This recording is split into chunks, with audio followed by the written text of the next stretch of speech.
Olá, tudo bem com você? Graça e paz.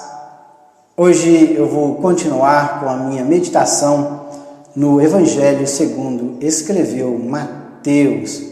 Eu estou meditando no capítulo 20. Eu já meditei do versículo 1 até o versículo 16 e hoje eu vou meditar a partir do versículo 20. Os versículos 17, 18 e 19, eles falam a respeito da morte e ressurreição de Jesus. Quando Jesus, pela terceira vez, registrado por Mateus, ele prediz a sua morte. Então são 3 versículos aí destinados a isso. E eu vou começar a partir do versículo 20, que fala a respeito do pedido da mãe de Tiago e João, e depois a cura de 2 cegos de Jericó. Então, encerra aí o capítulo 20. Diz assim: então se chegou a ele a mulher de Zebedeu com seus filhos, e adorando-o pediu um favor. Perguntou-lhe ele: que queres?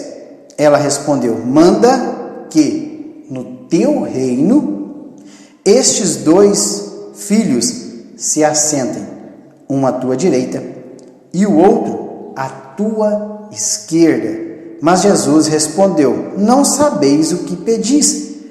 Podeis vós beber o cálice que estou para beber? Responderam-lhe: podemos. Então lhes disse: bebereis o meu cálice, mas assentar-se à minha direita e à minha esquerda não me compete concedê-lo, e é, porém, para aqueles a quem está preparado por meu Pai.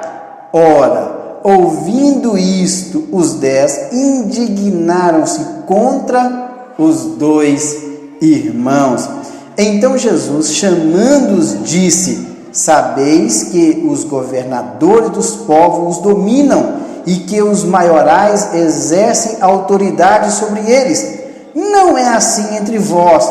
Pelo contrário, quem quiser tornar-se grande entre vós, será esse o que vos sirva.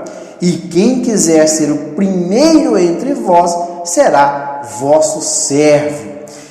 Tal como o Filho do Homem, que não veio para ser servido, mas para servir e dar a vida em resgate por muitos.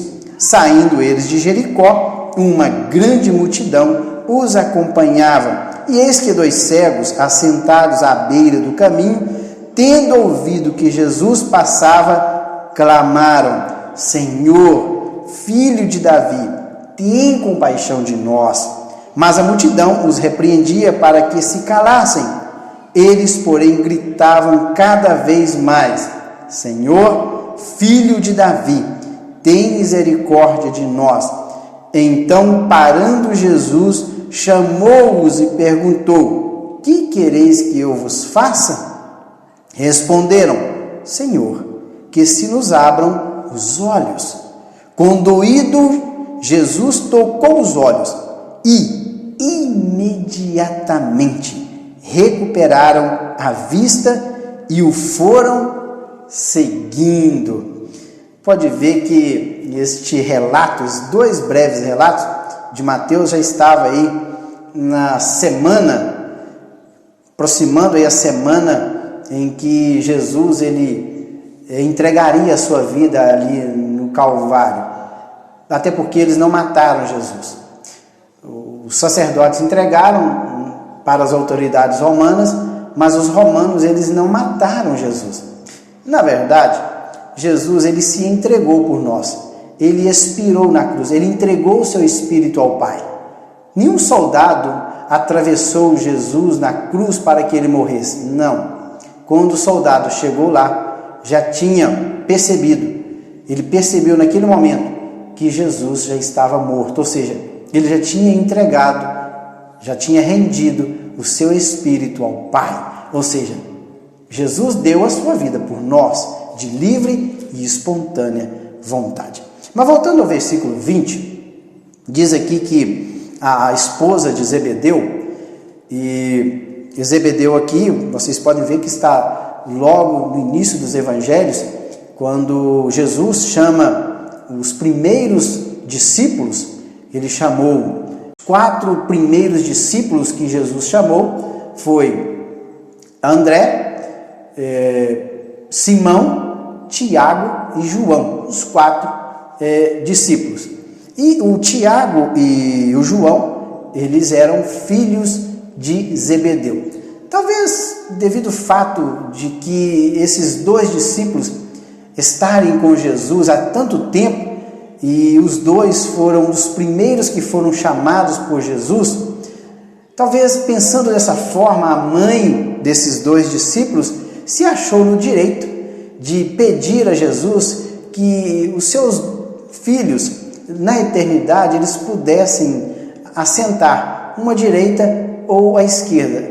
Eu não sei se ela tinha em mente a eternidade, ou talvez ela tinha em mente de quando Jesus assumisse um reino aqui nesta terra, até porque eles esperavam Jesus como o Messias aqui nesta terra, e talvez a mãe desses 2 discípulos, Tiago e João, ela pensava assim, quando Jesus, que é o Messias, assumir o trono de Davi, assumir o reino de Israel, ele possa colocar os meus 2 filhos, uma à direita e outra à esquerda. Eu não sei o que tinha em mente desta mulher. Olha, o que queres? Ela chega, prostra diante de Jesus e pede um favor. Eu acho isso totalmente assim, normal para uma mãe que ama os seus filhos e querem ver os seus filhos bem. Isso é normal, ainda que o pedido seja egoísta, ainda que o pedido seja em detrimento de alguém, mas é normal para o ser humano querer uma boa colocação para os seus filhos. E ela, adorando, ela chegou, adorou a Jesus, prostrou e pediu um favor. Eu quero um favor. E Jesus fala, o que você quer? Ela respondeu, que meus 2 filhos, o Tiago e o João, se assentem, um à tua direita e o outro à tua esquerda. E Jesus responde, olha, não sabeis, você não sabe o que está pedindo, você não tem noção do conteúdo daquilo que você está pedindo para mim. E outra coisa, ele fala, podeis vós beber o cálice que estou para beber? Ele faz uma pergunta. Responderam-lhe, quem? Os 2. Provavelmente, os 2 discípulos estavam ao lado da mãe, porque quando ele faz uma pergunta, podeis vós, direcionando para os 2, beber o cálice que estou para beber, está no versículo 22, eles responderam, podemos. E Jesus, ele diz, bebereis o meu cálice. Tudo bem, beber o meu cálice vocês vão beber. Quando Jesus fala de beber o cálice, ele fala do seu sofrimento, do seu padecimento ali na cruz do Calvário, da sua morte, a respeito da sua morte, como ele sofreria na mão dos gentios. Olha, vocês conseguem beber, sim. Até porque, se vocês analisarem, lá em Atos, capítulo 12, versículo 2, o primeiro mártir em que a espada romana atravessou o seu pescoço foi Tiago. Leia lá, Atos capítulo 12, versículo 2, quando Herodes pediu que matasse Tiago a espada. E geralmente a morte, a espada era por decapitação. E posteriormente, aí depois do ano 95, ou antes um pouquinho, João, o irmão de Tiago, ele após ter escrito o seu evangelho, as 3 cartas e o livro do Apocalipse, ele sofreu muito na ilha de Patmos como prisioneiro e morreu em boa velhice, mas até a sua morte ele sofreu muito, ele literalmente bebeu este cálice do sofrimento. Então Jesus, olha, bebereis o meu cálice, mas assentar-se à minha direita e à minha esquerda não me compete concedê-lo. É, porém, para aqueles quem está preparado por meu Pai. Então você olha, isso não me compete a dar a vocês. Isso aí é somente o meu Pai que está nos céus, que compete dar a quem for de direito. E outra coisa que me chama a atenção é que, ouvindo isto, os 10, porque eram os 2 discípulos, e os 10 estavam ali também, participando da conversa. Ouvindo isso, os 10, eles indignaram. E a palavra do original aqui, eles ficaram irritados, eles ficaram zangados com esta colocação desses 2 discípulos. E no que diz respeito ao pedido, ou seja, era um pedido egoísta. Se todos os 12 participavam ali do ministério de Jesus, o justo é que todos se assentassem com Jesus no trono. Mas, diante dessa colocação desses 2 discípulos, o pedido da mãe desses 2 discípulos, esse pedido era egoísta, era em função de benefício próprio. E os demais, como ficaria a situação deles? Então, o que Jesus faz? Para acabar com aquela conversa, aquela disputa, porque os 10 ficaram irritados, zangados com os 2, Jesus disse, chamando-os, disse: sabeis que os governadores dos povos dominam e que os maiorais exercem autoridade sobre eles. Então é o seguinte, esse negócio de maior e menor é coisa dos pagãos, é coisa dos gentios. Lá no território dos gentios, os governadores mandam sobre eles. Lá tem os capatazes, tem os governadores, os maiorais aqui exercem autoridade sobre as pessoas. Mas não é assim no meu reino, olha, não é assim entre vós. Pelo contrário, quem quiser tornar grande entre vós, será este que seja o diácono. Diácono aqui é aquele que está a serviço, serviçal. Aquele que quiser ser o maior, primeiro tem que aprender a servir o próximo. Após você aprender a servir o próximo, aí sim você se tornará grande no reino dos céus. E quem quiser ser o primeiro entre vós será o quê? Servo, doulos, escravo.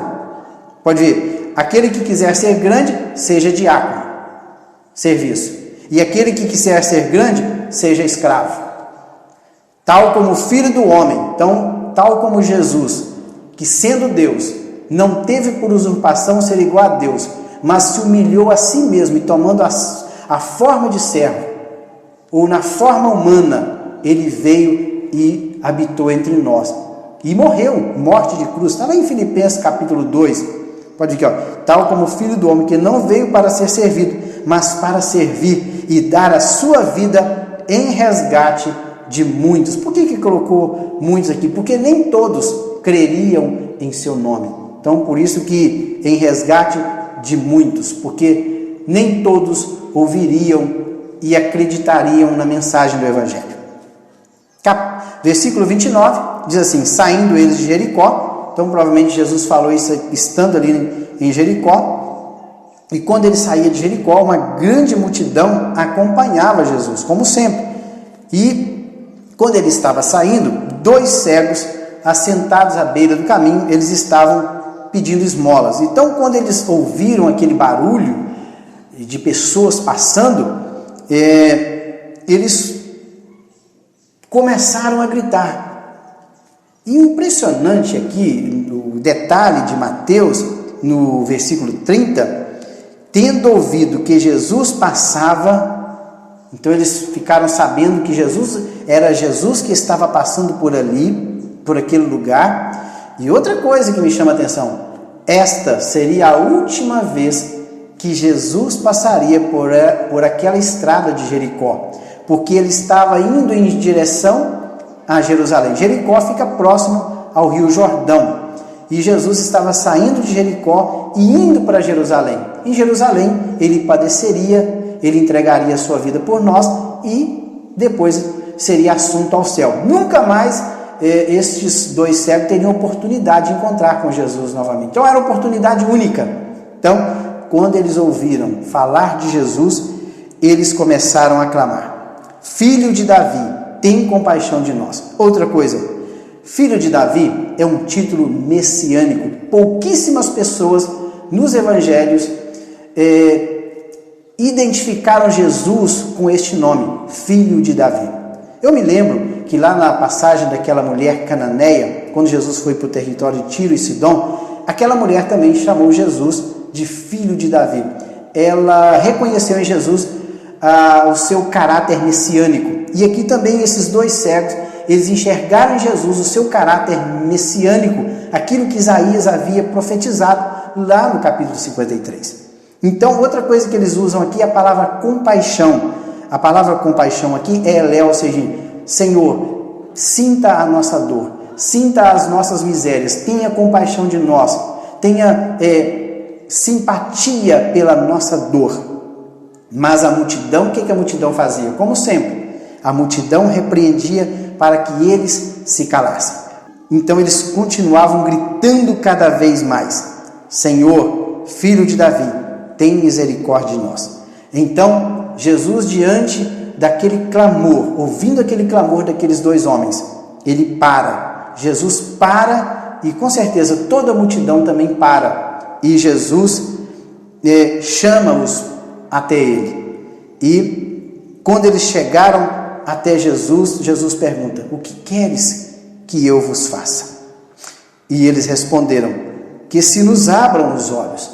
Impressionante que Jesus faz uma pergunta: o que vocês querem? Claro que Jesus sabia muito bem o que aqueles homens queriam, que era recuperar a sua visão.